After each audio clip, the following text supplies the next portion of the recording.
रोशनी को अपने नकली बाबा को नकली जेल में से निकालने के लिए एक असली 48 दिन की तपस्या करनी पड़ रही है। जी हाँ, वो कहते हैं ना, गलत काम का गलत नतीजा। बिल्कुल वही चीज हो रही है रोशनी के साथ। और इस 48 दिन के व्रत में रेणुका कोई भी कसर नहीं छोड़ रही है। वो कभी तो रोशनी का हाथ जला देती है, कभी उसे दंडवत प्रणाम लगाने को कहती है, कभी उठक बैठक लगवाती है, कभी आग पे चलने को कहती है, तो कभी लोट लगाने को कहती है। और इसके अलावा रोशनी को 48 दिन तक सिर्फ और सिर्फ सात्विक भोजन ही करना है, यानी ना तो मांस मच्छी खाना है और ना ही ज्यादा नमक वाला खाना खाना है। लेकिन यहाँ पर रोशनी ने एक बहुत बड़ी गड़बड़ कर दी है, जिससे कि उसकी जो तपस्या है वो भंग होने वाली है और यह बात रेणुका को पता चल जाएगी। उसके बाद रेणुका रोशनी का क्या हाल करने वाली है, यही हम जानेंगे आज के एपिसोड में। तो बिना किसी वक्त गवाए चलिए एपिसोड को शुरू करते हैं। तो एपिसोड की स्टार्टिंग में हम देखते हैं कि रेणुका पूरे ही देशमुख हाउस को शिव मंदिर की ओर लेकर आ जाती है और वहीं पर ही रोशनी की बहुत बड़ी क्लास लगने वाली थी। ये सारी क्लास थी रोशनी के पापों की। रोशनी ने जो भी पाप किए थे, जितनी बातें झूठ कही थी अपने परिवार से, आज उसको फल मिलने वाला था। रेणुका साहेली से कह के रोशनी के सर के ऊपर ठंडा ठंडा पानी बरसाने लगती है। रोशनी को ये बिल्कुल भी अच्छा नहीं लगता। वो कहती कि पानी वो ठंडा है, रुकवा दीजिए। फिर रेणुका पानी को रुकवाती है और रोशनी को माला पिना के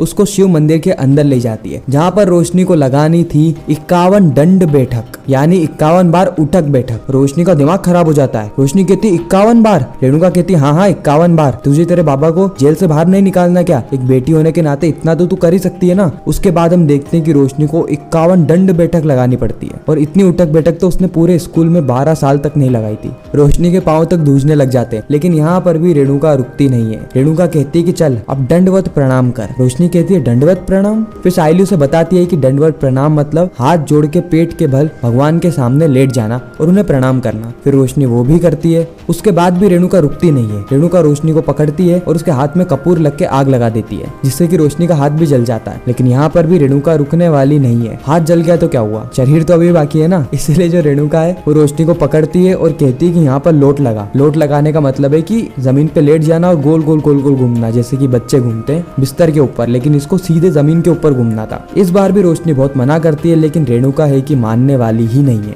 और रोशनी को मजबूरन लोट लगानी ही पड़ती है। और परेशानी यहाँ पर भी खत्म नहीं हुई थी, क्योंकि अभी तो आधी ही चीजें हुई है, आधी चीजें तो बाकी है। रोशनी को ऐसे लोट लगाता हुआ देख सचिन जोर जोर से हंसने लगता है। यह देख के साहिली सचिन के पास आती है और कहती है कि सचिन देखो, रोशनी अपने बाबा को जेल से निकलाने के लिए कितनी ज्यादा मेहनत कर रही है, कितनी कठोर तपस्या कर रही है, और तुम हो कि उसके ऊपर हंस रहे हो, वो भी दांत फाड़ फाड़ के। सचिन कहता है कि अब मैं हंसू भी नहीं, कितना अच्छा मनोरंजन चल रहा है इधर, और ऐसे मनोरंजन को देख के ना मुझे तो हंसी आता है, या तो मुझे बुलाया मत कर। इतना कह के जो सचिन है वो वहां से चला जाता है। और इधर पंडित जी आते हैं जो कि रोशनी से उसके बाबा का नाम पूछते हैं। अब रोशनी को तो कुछ बाबा का नाम याद नहीं था, इसीलिए वो दीपक नाम कह देती है। उनकी कुंडली राशि सब कुछ पूछी जाती है, लेकिन रोशनी को तो कुछ भी नहीं पता। वो तो अपनी मर्जी से कुछ तो भी बना रही थी, जिससे कि रेणुका कहती है कि रोशनी तू कैसी बेटी है, तेरे को अपने बाबा का नाम नहीं पता, नाम बोलने में भी तू इतनी देर सोच रही है, इसके बाद तेरे को कुंडली नहीं पता, राशि नहीं पता। उसी वक्त रोशनी कहती है यार नाम तो मुझे पता था, वो क्या इतनी सारी चीजें मैंने करी ना तो मैं वो थक गई थी। और रही बात कुंडली और राशि की, तो हमारे घर में इतना कुंडली राशि देखते नहीं है। अब फॉरेन में रहते हैं, फॉरेन में तो कोई पंडित जी होते नहीं है, इसीलिए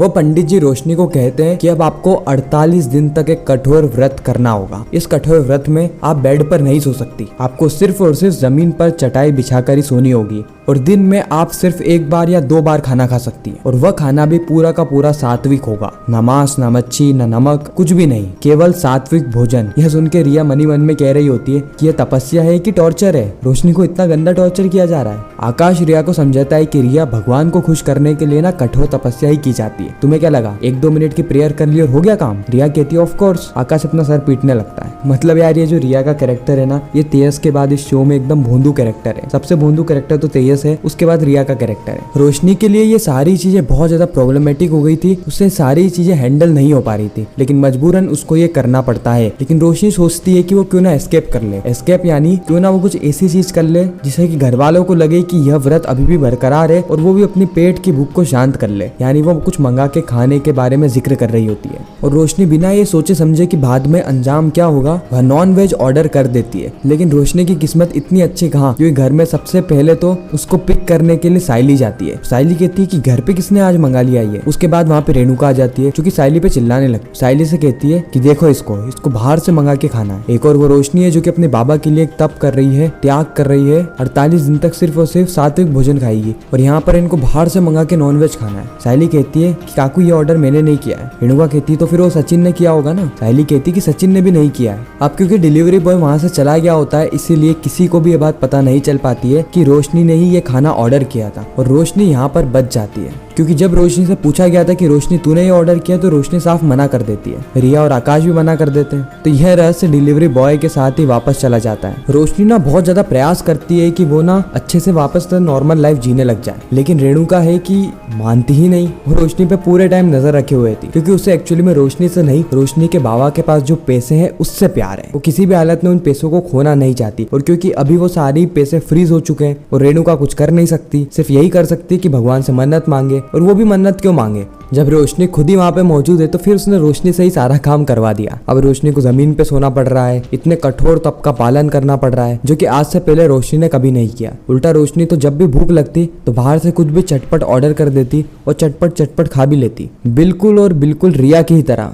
और दूसरी ओर तेजस को यह बात पता लग चुकी है कि निशा अभी भी मुंबई में ही है। निशा वही लड़की है जो कि तेजस को उल्लू बना के, उल्लू तो क्या ही बनाना, वैसे ही उल्लू है, इससे 27 लाख रुपए उसने हड़प लिए और फिर 27 लाख रुपए लेके कनाडा भाग गई। तो इस निशा भगोड़ी को पकड़ने के लिए तेजस एक प्लान बनाता है और इस प्लान में वो रोशनी को भी शामिल कर लेता है। रोशनी को कह देता है, अब क्योंकि रोशनी ने भी मार्केट में निशा को देख लिया था, हालांकि रोशनी तो निशा को जानती नहीं है, लेकिन जब तेजस ने एयरलाइंस वाले को निशा की फोटो दिखाई, उस वक्त रोशनी भी वहां पर मौजूद थी। और सबसे पहले तो मोबाइल लेके रोशनी ने उसका फोटो देखा और तेज को यह भी कहा था कि इसका फोटो तुम्हारे फोन में कैसे, तुमने तो इससे रिलेटेड सारी यादों को डिलीट कर दिया था ना। तो तेज यहाँ पे बहाने बनाते हुए कहता है कि हाँ वो मैंने कर तो दिया था, लेकिन अब यहाँ पे बताने के लिए मैंने रिकवर कर ली ना मेमोरीज। उस वक्त जो रोशनी है वो देख लेती है कि यह लड़की निशा है और जो मार्केट में जाती है तो उसे यही लड़की दिख जाती है, जिससे कि उसके मन में शक होता है कि यह तो कनाडा भाग गई थी ना, तो वापस से मुंबई में कैसे आ गई। और दूसरी तरफ यह हमें सचिन की टैक्सी में दिखने वाली है, यानी इसने सचिन को एक और दिन के लिए बुक कर लिया है, क्योंकि इसे सचिन की जो सर्विस है वो बहुत ज्यादा बढ़िया लगी। तो अब निशा के लिए भी यहाँ पे बहुत बड़ी प्रॉब्लम क्रिएट होने वाली है। क्या वो तेजस को वापस से बेवकूफ बना देगी, क्योंकि यहाँ पे लग ऐसा रहा है कि जो तेजस है वो निशा को पकड़ लेगा। और अगर ऐसा है तो फिर निशा अपना दिमाग दौड़ाने वाली है ताकि वह पुलिस स्टेशन में ना जा पाए, क्योंकि तेजस तो सीधे पुलिस कंप्लेन कर देगा या फिर निशा को 27 लाख लौटाने को कहेगा। और इसी के साथ ये खूबसूरत एपिसोड यहीं पर ही खत्म हो जाता है, इस ट्विस्ट और सस्पेंस के साथ कि आगे क्या होने वाला है, किस तरीके से जो निशा है वो अपने आप को बचाने वाली है और किस तरीके से रोशनी भी अपने आप को बचाने वाली है उस 48 दिन की घोर तपस्या से। खैर वैसे आपको क्या लगता है, क्या रोशनी अपने आप को बचा पाएगी और निशा का क्या होगा, क्या निशा 27 लाख रुपए लौटा देगी? कमेंट सेक्शन में जरूर बताना। और ऐसे ही उड़ने की आशा के साथ साथ इंडियन टेलीविजन के सारे शोज के रिकैप और अपकमिंग स्टोरी टेलीविजन से भी पहले जानने के लिए हमारे चैनल को सब्सक्राइब जरूर करें। मैं मिलता हूँ आप सभी से किसी नेक्स्ट इंटरेस्टिंग वीडियो में। अगर आपको यह वीडियो अच्छी लगी हो तो वीडियो को लाइक करके, चैनल को सब्सक्राइब करके ज्यादा से ज्यादा लोगों के वीडियो शेयर करना, ताकि हमारी फिर से मुलाकात हो।